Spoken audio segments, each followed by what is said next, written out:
teacher quality matters. Most educators and policymakers agree that one of the most important school-related factors influencing student achievements and outcomes is teacher quality. It has been found out to be the biggest predictor of student outcomes. One of the biggest challenges of ensuring teacher quality is the attractiveness of teaching profession. The teaching profession is not as attractive as the other professions. That is why it does not always get the best material. This is a cause of concern in many countries around the world, as exemplified in the Global Teacher Status of 2013. Quality teacher and teacher quality defined. What really is a quality teacher? Quality teachers are characterized by different skills needed in the 21st century education. These are global awareness, financial, economic, business and entrepreneurial literacy, civic literacy, and health literacy. With these things in mind, the 21st century skills framework are clustered into three. Learning and innovation skills framework include critical thinking and problem solving, creativity and innovation, and communication and collaboration and technology skills. Information, media, and technology skills framework include information literacy, media literacy, ICT literacy, life and career skills framework. These are the things that are required for the skill framework in the 21st century. Quality teachers are competent teachers. Teachers with global competence are able to demonstrate knowledge, skills, values, and disposition as described. Understand one's own cultural identity and its influence on personal dispositions and classroom practices. Know and integrate global dimensions in the subject one teaches. Engage students in learning. Use real-life local and global examples of what they're teaching. Value the results of culturally and linguistic diverse learners. Create environments that encourage positive cross-cultural interactions. And model social responsibility in local and global contexts, and help learners find appropriate actions to improve local and global conditions. Teacher quality is a bit difficult to define. For some countries like the US, it has shifted its definition of teacher quality from the possession of a credential or certificate to what students know and are able to do with them with what they were taught by the teachers. Meaning, teacher quality in the US basically means you have a certificate to prove. This is related. The OECD has proposed that the core elements of the teacher quality standard should include planning and preparation, including knowledge and content and pedagogy, knowledge of students, coherent instructional plans and knowledge of how to assess student learning, classroom environment, including creating a culture for learning and managing student behavior, instruction, including communicating effectively using appropriate discussion techniques, engaging students and providing responsive feedback to learners, and professional responsibilities, including reflecting on teaching, communicating with families, contributing to the school and community, and developing professionals.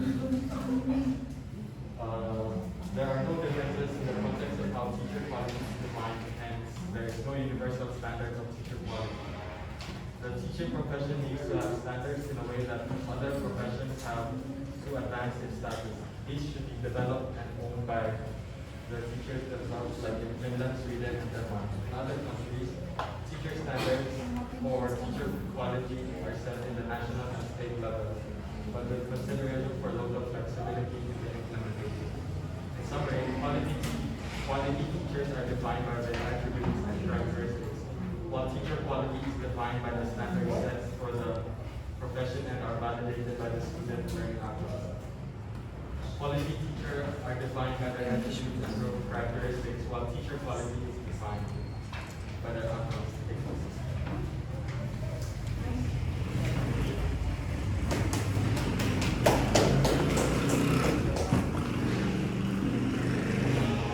So, good day to each and every one of you. So, I am City Asmaen. So, today I will be discussing the competency framework for teachers in Southeast Asia. So, the first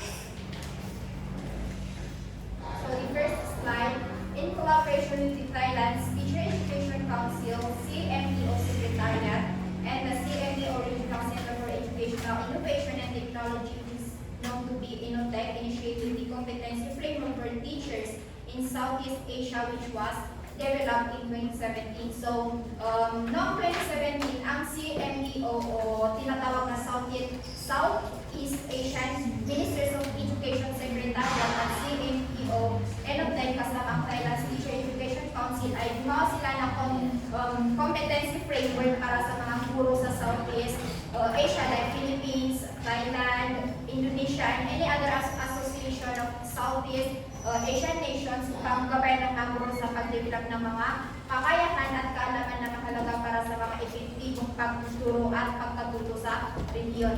So, the purpose was to revitalize teacher education and to promote teaching as a professional first choice by professionalizing teachers to play service and service development using the regional competency framework as a guide.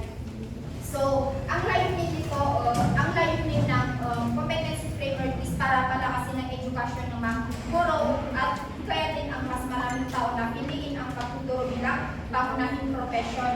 So, ginagamit ang regional competency framework para gabayan bilang gabay upang mas mapaunlad ang pagsasanay ng mga guro bago pa man sila magsimula, magturo at habang sila ay nagtuturo which is in-service at saka pre-service.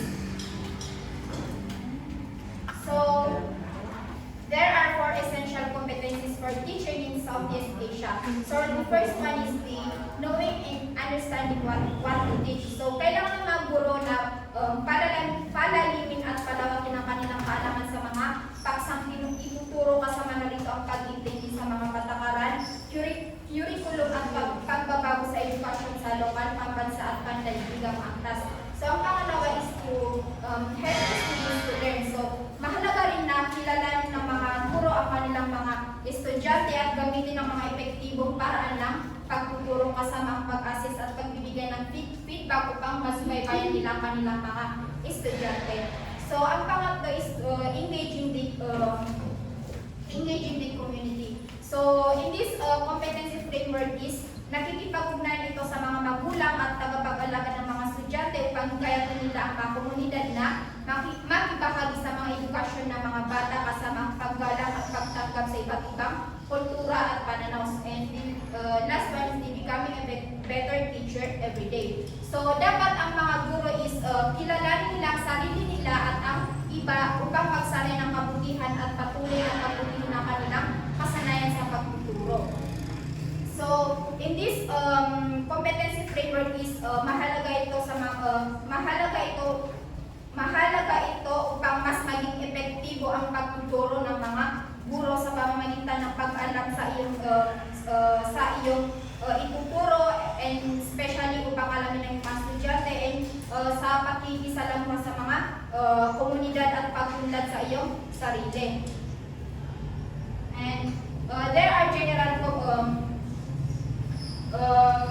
so the general competencies of these 4 essential competencies of framework of teaching in Southeast Asia is the first one is knowing and understanding what you teach.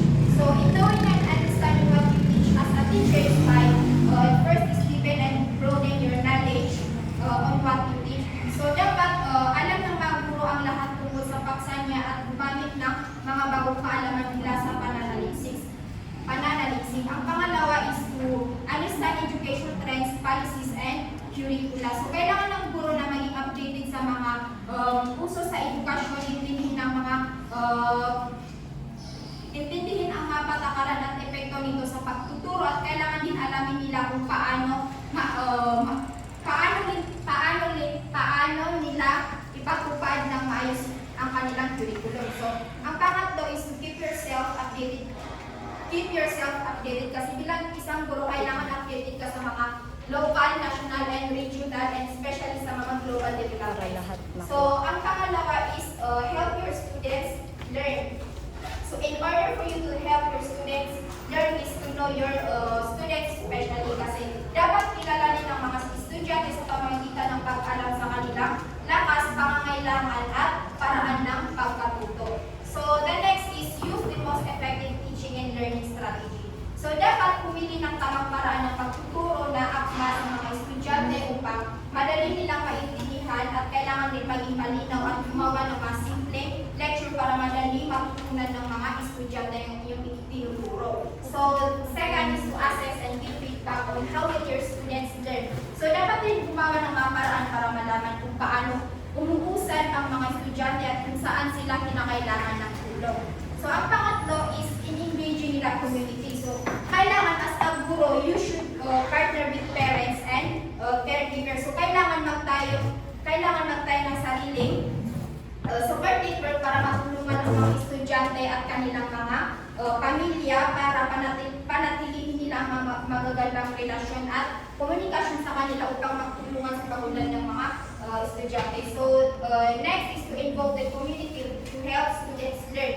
So, mahalaga ang regular na pakikipag-usap sa mga magulang, especially sa mga caretaker nila upang masubaybay ng pagulan ng mga bata at masuportahan sila sa kanilang pag-aaral at malaman kung paano nag-aaral ang kanilang mga anak. So, next is to encourage respect and diversity. So, bilang isang guro, kailangan rin natin tanggapin na ang pagkakaiba ng mga bawat estudyante para maramdaman nila na sila ay welcome at importante sa klase.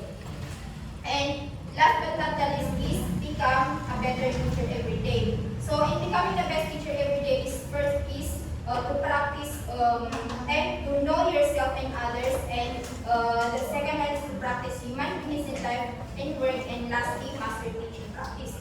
So in mastering teaching practices, kailangan panatilihin ang passion sa pagtuturo bilang isang guro at magbigay inspirasyon sa iyong mga co-teachers sa pamamagitan ng pagiging magandang halimbawa. Dahil ang pagiging mabuting halimbawa ay hindi lamang nakakatulong sa mga estudyante, kundi nakakapagbigay din ng inspirasyon sa ibang guro upang magsikap at maging mas magaling sa kanilang profession.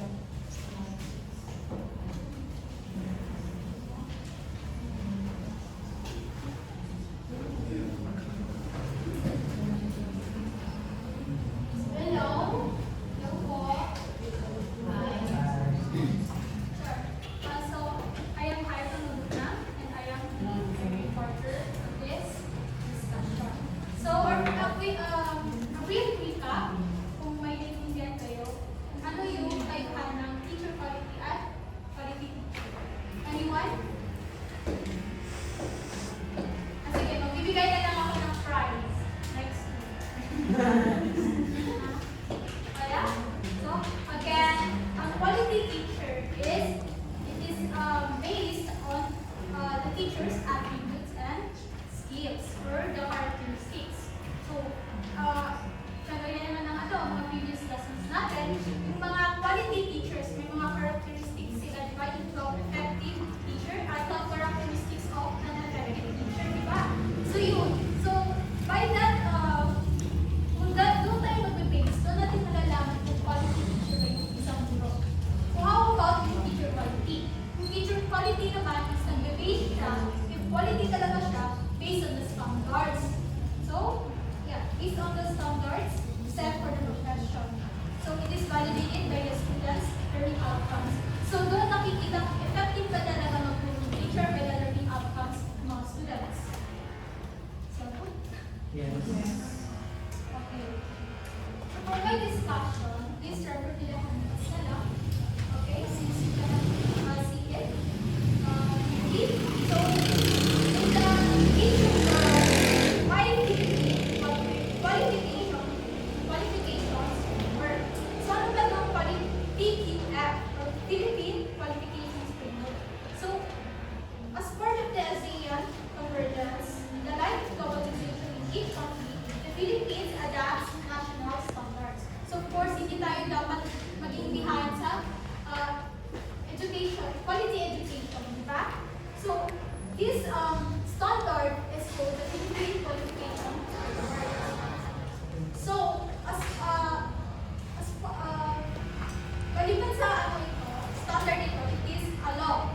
So, nakalagay dyan is RA 10968, section 5S, series 2018. Okay, so ano ba yung purpose ng PQF? So, first, it assists individuals to move easily between different education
law.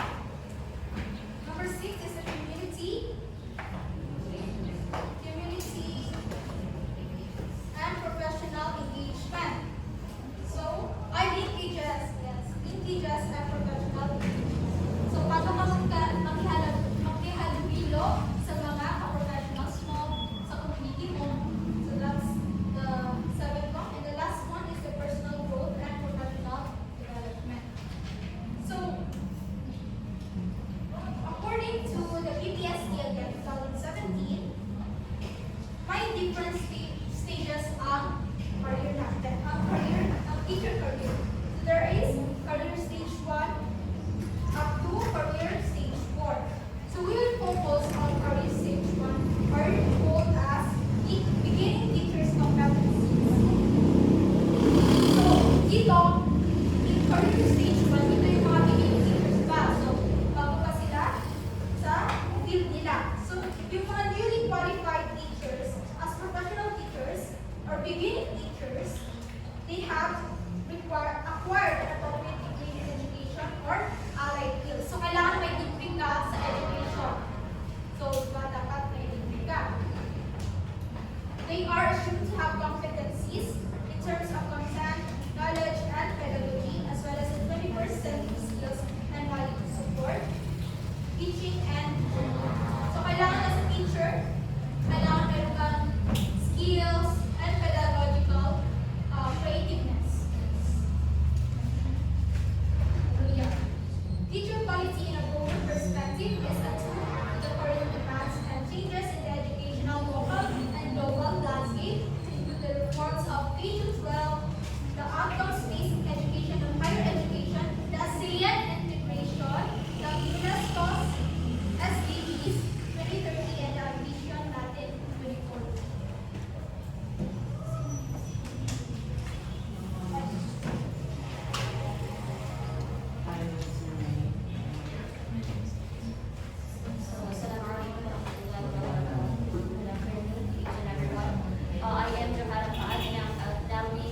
Discussing the domains of PPSD, or Philippine professional standards for teachers. So, as the last reporter said, that the Philippine professional standards for teacher serve as a framework for the teachers, schools, and policymakers to work together towards achieving high quality education in the Philippines.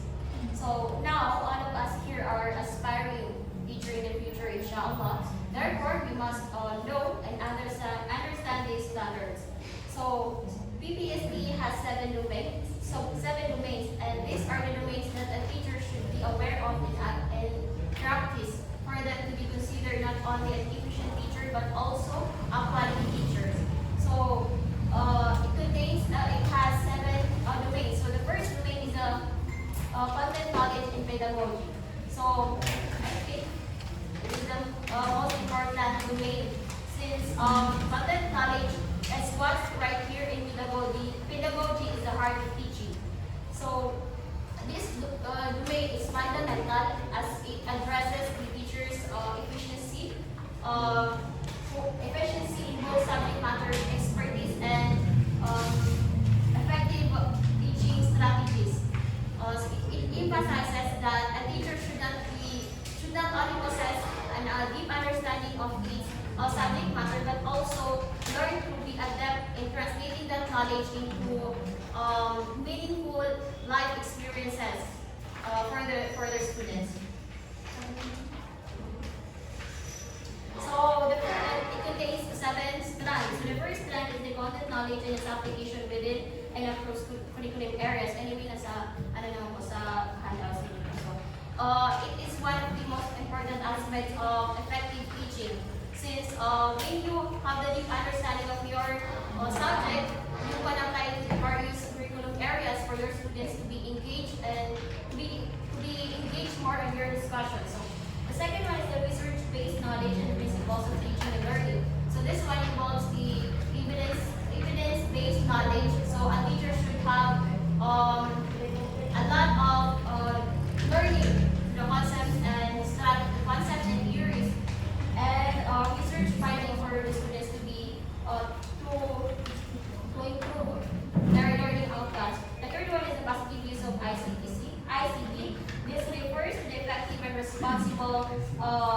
integration of technology para mas ma-enhance ang pagtuturo ng teachers sa mga students. The fourth one is the strategies for promoting literacy and numeracy. So, katulad yung pagbibigay sa kanila ng mga reading sessions at pagsusulat para ma-improve yung literacy nila. And numeracy naman ito sa pagbibigay sa kanila ng math and solving problem. So, the fifth one is the strategies for developing critical and creative thinking as well as other high-order thinking skills. So, ito refers the methods that teachers provide to those students inside the classroom. For example, yung pagbibigay sa kanila ng pag-question sa kanila, debate, and case studies, and activities. The last one, another one is the mother tongue, Filipino and English in teaching and learning. So, mother tongue uses in early years para mas ma-develop yung reading comprehension ng isang estudyante. And Filipino is used as a primary language instruction and English as a secondary language. So, for example, in scientific and science concepts, so mother tongue yung binabanggit nila para sa mga basic concepts and to expand it more through Filipino and English language. So, the last one is the classroom communication strategy. So, an example of this yung pagsasabi ng teacher na listen carefully in your classmates' ideas and also yung pag-ask ng what will happen if mga ganun, mga classroom communication strategies. Now, the second one is the learning environment. This refers to creating a positive and inclusive learning environment where students develop their skills and knowledge.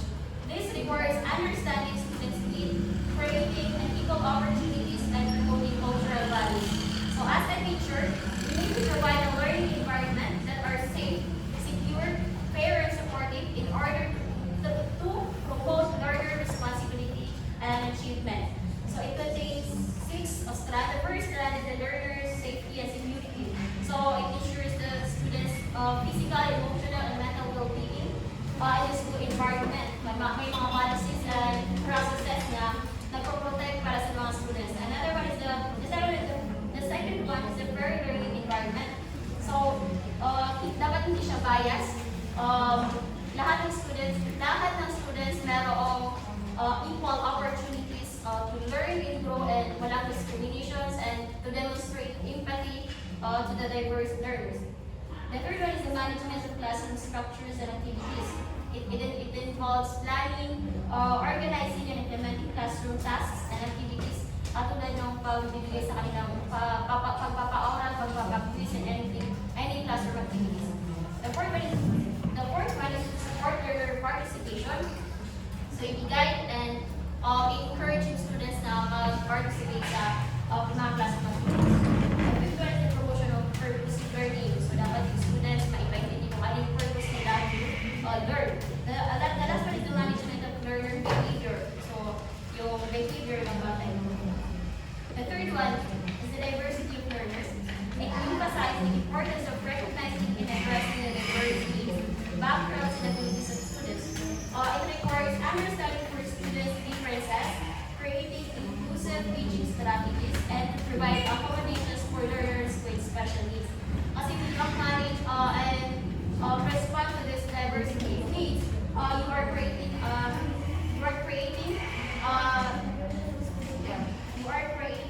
unequal opportunities para dun sa mga students mo.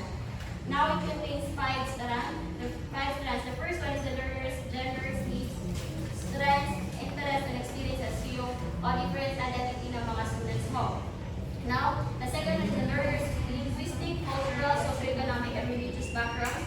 Of course, your diverse students have different language, cultures, social status, socioeconomic status, and religions.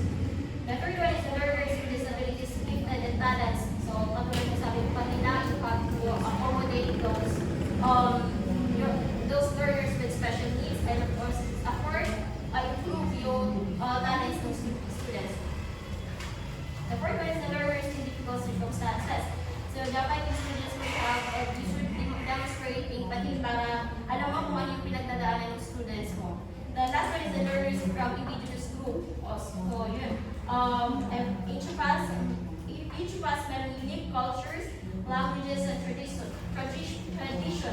These learners may require culturally responsive teaching, language support, and accommodations that value their identity and promote equity. The fourth domain is the curriculum and planning. This emphasizes the planning and implementation of student-centered curricula. This requires understanding curriculum standards, designing lesson plans, delivering learning activities, and assessing learning outcomes. So dapat ang teacher merong skill and planning and implementation para ma-evaluate yung understanding ng students.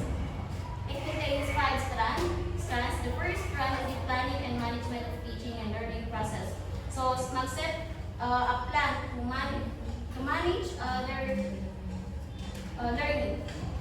The second one is the learning outcomes aligned with learning competencies. So yung learning ng student will be dependent naman sa kung paano magtuloy yung isang teacher. The third one is the relevance and responsiveness of learning progress. Dito naman yung alignment ng curricula and learning activities with students' needs and interests. Kung saan sila interesado doon yung mag-focus. The fourth one is the professional collaboration and teaching practice. Teachers should work with their colleagues, parents, and communities to improve students' learning outcomes. The last one is the teaching and learning resources including ICT. Dito naman tinutukoy dito yung mga tools, materials, and technologies that used by teacher to support their students' learning, like books, apps, and gadgets, and other resources. So that would go.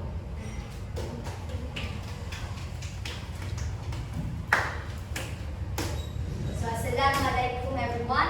Once again, I am Zarina Kansal Lakasan Akraman.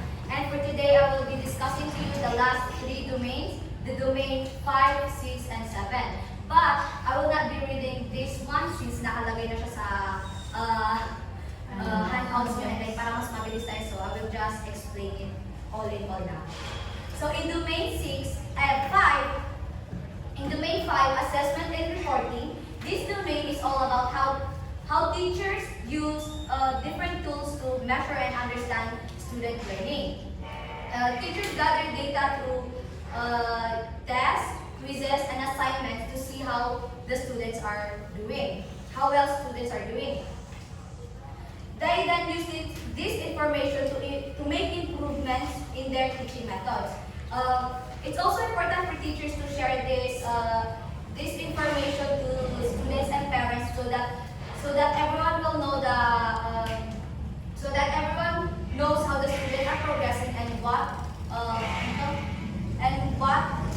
area needs more focus. Kunyari, like for example, if nagbigay ako sa inyo ng quiz as a teacher about our previous lessons. And after I gather your quiz titignan ko yung kailangan, di ba, i-check. So, titignan ko dun yung kailangan i-improve and I will share the information to the students and the parents so that they will know ano yung kailangan nilang i-improve at saka ano yung area na kailangan nilang i-focus more. So, on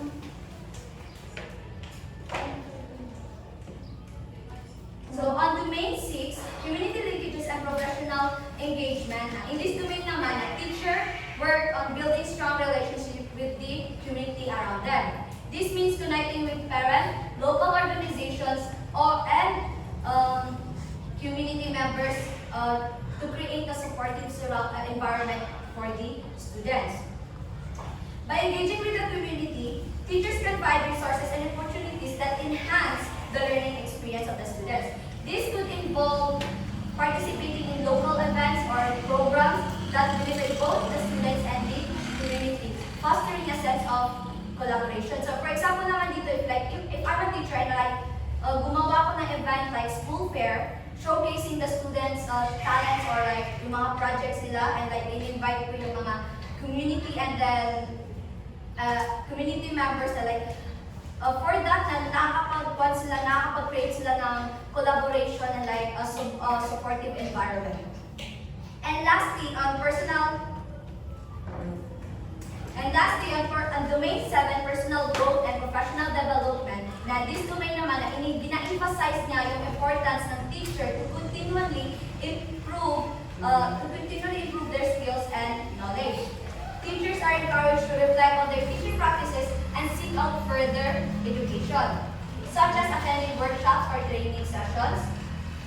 This ongoing professional development helps teachers stay current with new teaching methods and educational trends, ultimately benefiting their students. Dito naman is like for the teachers to improve their teaching methods or like teaching skills na sasali sila sa mga workshops for a new teaching innovative para maka-isip sila ng mas more effective na way for them to teach their students. And that is all for the domain 5, 6, and 7. So, let me just summarize our lesson. So, in lesson 4, ensuring teacher quality through competency framework and standard focuses on the distinction between quality teachers and teacher quality, building on the concepts introduced in lesson 2 and 3. So, first off, quality teachers versus teacher quality na. So, quality teachers are characterized by their individual skills, knowledge, and values. This personal mastery is essential for effective teaching. While on the other hand, in teacher quality na, it is defined by the standards set for the teaching profession. These standards provide a framework for what constitutes effective teaching and learning environments. On the competency framework for teachers in Southeast Asia na naman, the framework for teacher quality in Southeast Asia is guided by 4 essential competencies and 31 enabling competencies. Diba? These competencies are important for ensuring that teachers are well prepared to meet educational standards. In Philippine Professional Standards for Teacher na naman, or PPST in short, na it aligns with the Philippine Qualification Framework or PQF, which outlines the qualifications required for baccalaureate degree holders. This alignment ensures that teachers meet national educational standards. And lastly, on focus on career path stage 1, beginning teacher naman na this lesson na ina-emphasize niya yung importance of the career path stage 1, beginning teacher. Dina-highlight niya yung the pre-service teacher education that graduates must master the competencies outlined in the 32 strands of the 7 domains of the standard of Filipino teachers. Mastery of these competencies is vital for producing quality teachers and achieving high teacher quality. So in conclusion, lesson 4 underscores the interdependence between quality teachers and teacher quality, emphasizing the need for teachers to possess essential competencies as defined by both regional and national standards. By focusing on the foundational competencies required for beginning teachers, the lesson aims to ensure that future educators are equipped to meet the challenges of the 21st century classroom. That is all for